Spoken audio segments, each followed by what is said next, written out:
What if the best years of your life aren't behind you? What if your 50s, 60s, and beyond aren't about decline, but are about becoming? I've been talking to a lot of gay men over 50 lately, and I'm noticing something. Many of them are questioning this script that we've been handed about aging, because honestly, it doesn't look very inspiring. When I was a kid, I was fixated on becoming 30. For some reason, I thought that when I hit 30, magic was going to happen, that something fabulous was going to happen, that I'd be beyond this kind of like angst I was feeling, even as a kid. I ended up returning to university at 28, which was pretty amazing. And that experience really turned my life around. I met amazing people, particularly a group of really strong women who were doing social change and activist work. And they really taught me how to be a powerhouse in terms of taking on a topic, creating content around it, mobilizing people, and becoming an activist of sorts. And that continued on. A couple of years later, I landed my dream job. I was working in the labor movement, going from social change in that broader context to more specifically working for workers' rights and workers' issues. I had gotten involved with my union in the government job that I had and found myself really engaged in doing peer-to-peer education, workshop facilitation, and that sort of thing, which led to this job that I got. Lo and behold, I'm moved to Ottawa, and for 25 years, I worked in this position, which was initially my dream job. But sometimes what we discover about dream jobs is that the luster fades very quickly. We realize that all of the stuff that we had kind of hoped for or dreamed for, it doesn't always look the same once you've landed there. So in that regard, I started to look for other means of fulfillment. I had happened upon yoga when I was 29. And I continued with it for quite a number of years, going to classes and then eventually just doing it on my own. And I realized, wow, I love this thing so much and I love facilitation. Let's bring those two together. So I ended up becoming certified as a yoga teacher. I ran a yoga program. I had these two parallel lives going on for quite a while. It was pretty intense, pretty involved, but I really liked all of it in many, many ways. The day job that I didn't find all that fulfilling anymore, it supported what I was doing in terms of my passion work. As a yoga business person running a yoga studio, no clue. I was clueless. So I needed that day job to support what I was doing over here. But the beautiful thing is I was learning so much, growing so much, studying so much, helping a lot of people become the better versions of themselves through yoga training programs, becoming yoga teachers, some of them just doing it for their own personal development. And then I realized at some point, this is skipping ahead now to my mid 50s. It's like I didn't want to be in that job anymore. I'd been there for 25 years. I'd really constructed an exit strategy to leave. Part of that leaving was figuring out, well, what am I going to do with this thing that I'm doing in the yoga world? And I wanted that to be something bigger. And lo and behold, I stumbled into coaching. I didn't know much about coaching prior to that. What I know now is what I was doing was coaching in many ways anyway. But I started to work with men in midlife, and I used all these beautiful tools and techniques that I'd crafted and learned and embodied with them in terms of their midlife journeys, coming to that crossroads where sometimes there's a lot of angst and uncertainty, to get that perspective of purpose and realignment. It was really quite beautiful. And as I did that work, I found that certain openings were coming in terms of wanting to work more specifically with gay men. Working with men in general was really a healing journey for me. I'd had a horrible relationship with my father as a little kid, and I think that created a lot of wounds, and I didn't really have a very stable relationship in terms of being a gay man growing up through my whole adulthood. Here I am in my 50s going, yeah, it's time to change that. In working with men as a coach, I was able to realize I can do this. I can work with these guys. I am, a force to be reckoned with when it comes to what I have to offer. Then in speaking with a few mentors, I ended up working with gay men because part of my trajectory, part of what I'm striving for, part of what I want to achieve is co-living environments for aging gay men. That's a big goal of mine. So how that's going to come together, I don't have the answer to that right now, but I know the universe will align things to make that happen. And I'll also plant the seeds for other people to make that happen. So here we are. I'm working now in the Wisdom Trust. So this is a program for changing the narrative on aging in the gay community, for gay men in particular. So we come into this from a place of this social contract or the social understanding about retirement. So we have a retirement culture, which means that you hit a certain age and then you kind of step back from life and you do a little bit of this and a little bit of that. I get that and I understand why that's important. But what can happen with that, especially if you don't have a certain level of wealth to be able to do a bunch of stuff, you can start to withdraw and isolate yourself. We want to change that. We want to start talking about, well, what does post-work look like? Or if it's a career you've been in for a few decades or work you've been doing for a few decades and you're kind of like, done with that. Great, we certainly get that. But we also know that after you do that, you need to have some sense of, who am I now? And that who am I now, for some it might be, I'm going to go on a few cruises a year and I'm going to do gardening. But for a lot of us, that's just not going to be fulfilling for very long. There's only so many cruises you can go on. And there's only so much beauty you can apply to the garden. And then it's like, what more can there be? For a lot of us, that can look like showing up differently, being more relevant in terms of who we are and who we're becoming. We don't need to shrink as we age. We don't need to find ourselves isolated and disconnected. We can get out of this ethos of life is about consuming things, and by doing that, we're supposed to be rewarded. We kind of outgrow that. And the gay culture is very much one where we want to look good, we want to feel good, we want to present and perform in a certain way. But even that gets really tired after a while. And the gay culture can amplify this thing about excessive external focus on fulfillment. But a lot of that fulfillment is going to come not from the external stuff, but from the connection with others and developing real, deeper, and more intentional relationships. Many of us spent decades trying to get and feel accepted by others in our communities. And now it's like, no, I'm not doing that anymore. What I want to do is actually figure out how to make stronger relationships. This is a really powerful part of this stage in life. And it does require a certain emotional maturity. We can get stuck in our patterns of the past. We can continue to do the things that brought us thrills and joys in our 30s and 40s into our 50s and 60s and project that forward, should we choose to. But for a lot of us, that's just not going to cut it anymore. That's not going to be rewarding.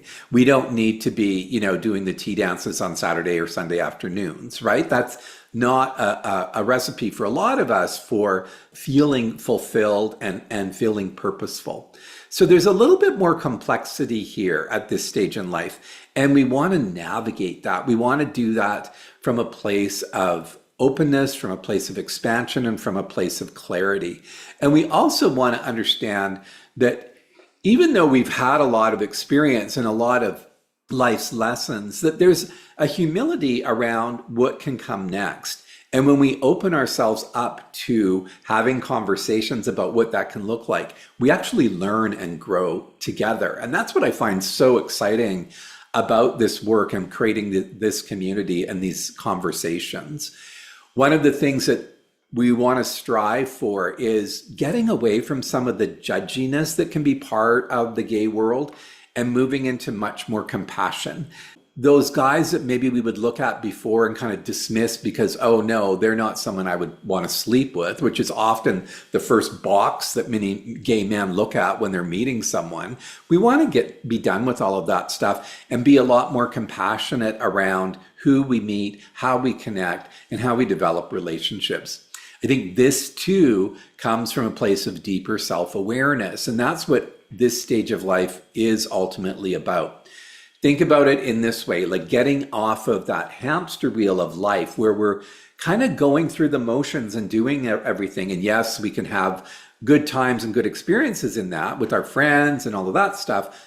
But at the same time, that too can become a little bit passé, a little bit like non-fulfilling, a little bit of not enough. So we want to be able to step into understanding that we don't have all the answers, but we want to be curious about what's available to us. We want to soften some of our judgments and criticisms around maybe things that we used to not understand fully and roll our eyes at. And again, we want to be curious about where we're going and what the potentials are. One of the things that can happen should we not choose to take a more proactive approach to aging and look at it. I think the word aging consciously, or that concept of aging consciously, is really, really important. So how are we showing up for ourselves? How are we showing up for each other? How are we actually creating community? A lot of guys that I've talked to said, well, this notion of gay community, I've never really felt it. Like going to pride events and things like that, if that's community, that's all well and good. But just because we're men who are intimate with other men, that doesn't make us necessarily a community, right? That makes us a population of people who do a certain thing. So community connotes something deeper and richer, at least at this stage in life. And so we want to get beyond some of that superficiality. We can choose as we age to isolate and remove ourselves. And that's actually a recipe for not aging well, because we do need connection. We do need to be around other humans to find stimulation, to find creative energies, to find different ways of being. So isolation is a killer in terms of how we experience aging. So this is one of the things that Wisdom Trust is about. It's about helping people who may be feeling that to find a new home to plug into. Finding a new home to plug into is really about reinventing this notion of chosen family. For many of us, our bio families have never been entirely supportive. And if they were, maybe they haven't been entirely comfortable for some of us because it's just different. We are different beasts than our heterosexual brethren, right? And that's okay. That's not necessarily a bad thing. But as we age, we certainly want to have chosen family, people who get us, so that as we go through some of our challenges with aging, because let's face it, there are going to be challenges, that we can do that with eyes wide open, with big open hearts, and with a truthful understanding and a supportive nature as we connect with each other. This is what I see as real meaningful connection. It isn't the, let's meet for drinks and have a few laughs and then go home and feel lonely and isolated and maybe even in despair. This is about real, meaningful connection and belonging. The difference, I would say, at this stage in life is we're needing and wanting deeper belonging, deeper purposeful connections. And this is how we're going to age as elders. Like I said earlier, we want to change the narrative on what aging can look like. We don't have elder models per se. Yes, there are a few older gays who are out there doing really amazing things, but we see so little of their accomplishments. Like we see so little modeling of what a gay elder looks like. Think of the legions of brothers who we lost during the HIV and AIDS generation. Like incredibly sad how many men never made it to this stage in life. So we want to look at this too, a golden opportunity, as a gift that so many never got, that we want to create this, just like we gay men or gay people in general are really good at creating things differently. We want to create this model of what aging looks like, what a gay elder looks like in our own vision. So we want to step away from that retirement model that's been, out there and part of the social discourse around aging, and create more of a community plan, creating ideas that generate new concepts around how and what we can do together, how we can support each other. This is really what we're looking at, creating in the wisdom trust, it starts with conversation. It starts with building relationship. It starts with building that chosen family. And then we move from the virtual to the local. So we'll start to have some chapters in local communities.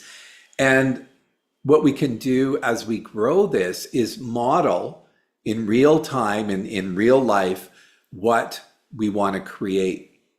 So again, this idea of pods of gay men living together, creating those co-living spaces. It's just amazing what we can create when we put our minds to it.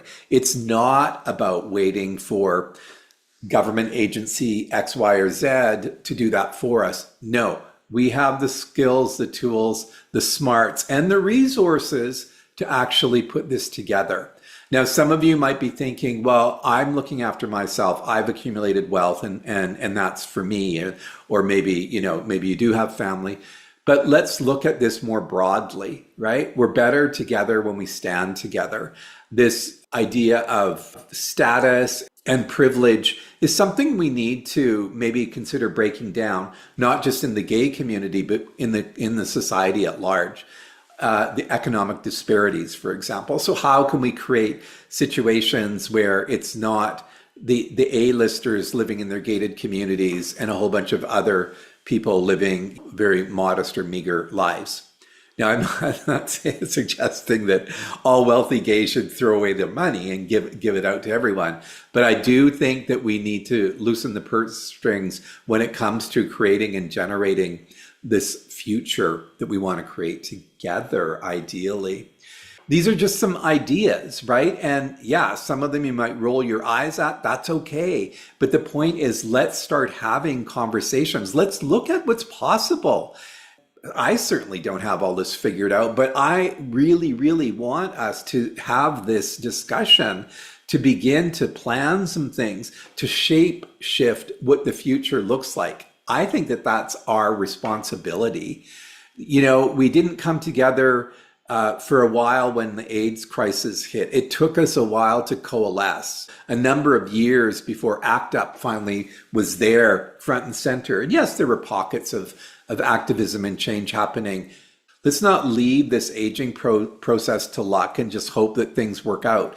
Let's be very constructive about it. Let's be intentional in our design. Let's really work on this together.